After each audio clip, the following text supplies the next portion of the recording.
So changing the structure of ownership is quite important, but it should be read in the broader sense rather than in the narrow sense. One can go on and on about the various elements of radical socio-economic transformation, issues to do with land redistribution and so on. But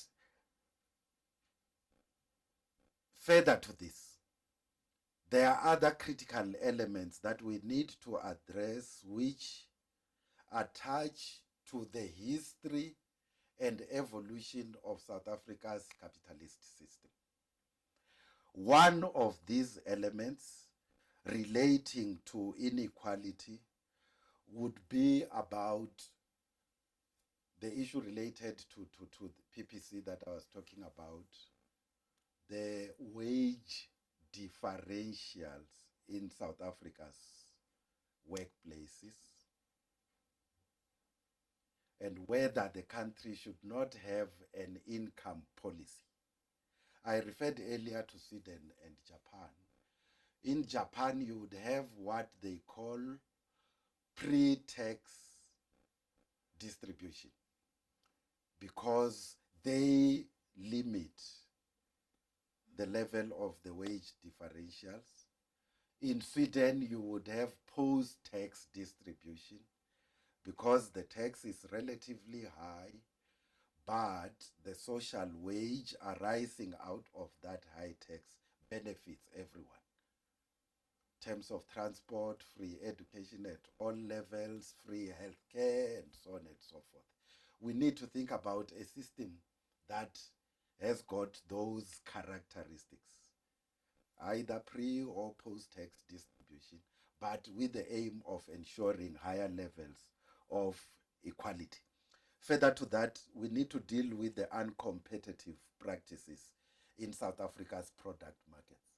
There's an interesting paper, I think you can find it on the website of the Reserve Bank, that South Africa is characterized by high markups in its product market compared to virtually all countries across the globe, deriving, amongst others, from high levels of monopolization and what happens in the value chain. If you were to take the agricultural sector, I think research has demonstrated this. You would say, yes, it means the farmers are bad. But you go to the farmers, they will tell you they get very little in terms of the markups. Maybe the people who transport the goods are the bad people, they will tell you low markups. Maybe the packaging is too sophisticated. Maybe it's the big retailers. But along that value chain, South Africa has got very high markups. The consequence of that is that the wage of the ordinary worker doesn't go far enough. And you have a vicious cycle.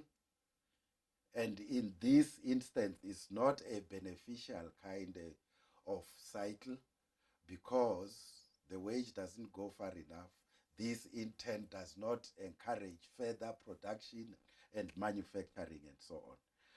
And so the point that I'm making is that in this discourse, we need to be broader in our thinking. Radical socio